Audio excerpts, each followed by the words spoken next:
3 में देखिए ध्यान से, क्वेश्चन को एकदम बिल्कुल ध्यान से पढ़ना है, घबराने की कोई आवश्यकता नहीं है।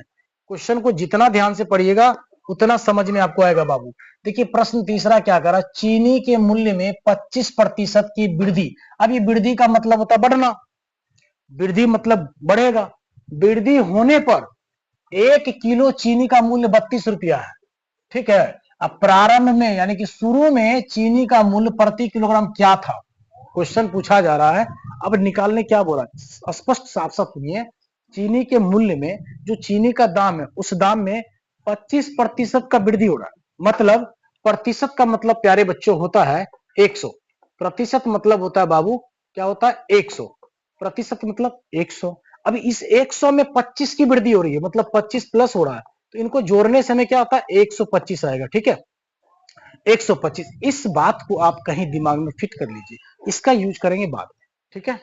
चलिए अब देखिए आगे, चीनी के मूल्य में जब 25% वृद्धि होती है तो 1 केजी चीनी का मूल्य आपको दिया है 32 रुपया, ठीक है। और पूछ क्या रहा है, प्रारंभ में चीनी का मूल्य प्रति किलोग्राम क्या था, तो निकालने बोल रहा है कि शुरू में यानी शुरुआत में चीनी का जो मूल्य था वो 1 केजी क्या था। तो देखिए इसको हम कैसे बनाएंगे, यहां पर लिखेंगे बाबू हल, और हमने आपको सिखा रखा है बाबू कि जो चीज मांगता है ना उसी को मान लीजिए। तो हमें क्या मानना है,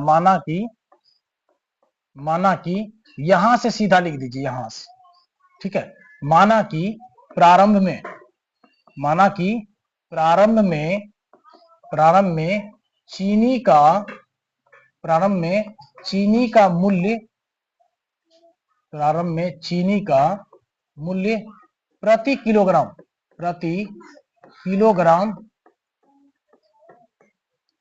100 रुपया था। अब 100 क्यों मानते हैं, क्योंकि इसमें प्रतिशत की बात की जा रही है। क्या किया जा रहा है, प्रतिशत का बात, मतलब प्रतिशत 100 में वृद्धि हो रहा है तो 100 मान लेते हैं कि 100 रुपया था, ठीक है। अब चलिए, और आपको क्या बोला गया, 1 किलो चीनी है ना, यहाँ पे दिया हुआ 1 केजी, हम केजी लिखते हैं यानी कि किलोग्राम, जिसे हिंदी में यहाँ बोलते हैं किलोग्राम। तो 1 केजी बाबू चीनी का मूल्य, 1 केजी चीनी का मूल्य आपको पता है कितना है बाबू, 32 रुपया। तो देखिए यो आपका मूल्य है 100 रुपया जो माने हैं, यो आपका मूल्य है 32 रुपया।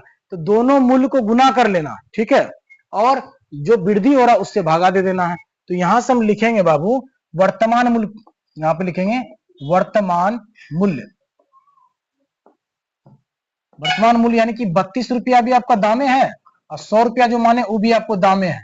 तो दोनों मूल्य वाला को साथ रखिए, और वृद्धि कितने का हो रहा है 25%, मतलब 100 में 25 बताए थे ना 125, तो 125 से आपको भागा दे देना। अब यहां से काटम पीटम करेंगे, तो काट कूट करने के बाद क्या आता है देखिए ध्यान से, कौन सा कलर ले ले बाबू, चलो रेड वाला लेते हैं। देखिए अगर 25 से काटोगे ना तो 25 चौका कितना होता है 100, और उसी 25 से काटना होगा तो 25 25 100 125।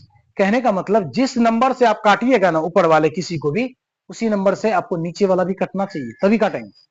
अब देखिए यहां अगर 5 से हम भागा दे इसमें, तो 5 छा के बाबू कितना होगा 30, आपके पास 32 है, 5 से भागा दिया 6 बार में, 5 छा के 30, तो 32 में से 30 चल गया, कितना बचा 2। अब 2 में 5 से भागा नहीं लगेगा तो दशमलव देंगे, तो 2 पर 0 20 हो जाएगा, तो 5 चौके 20, यानी कट गया ये। अब आपके पास क्या आ रहा है 6.4, और यहां से गुना, नीचे में कुछ नहीं बचा, ऊपर में 4। अब इसकी गुना करेंगे, 4 चौका 16 का 6 हासिल 1, 6 चौके 24 और 1 25, दशमलव 1 अंक के बाद 1 अंक के बाद, यानी 25 रुपया 60 पैसा वर्तमान मूल्य हो जाएगा। यही आपका आंसर है, ठीक है। अपने नोटबुक में उतार लीजिए इसको।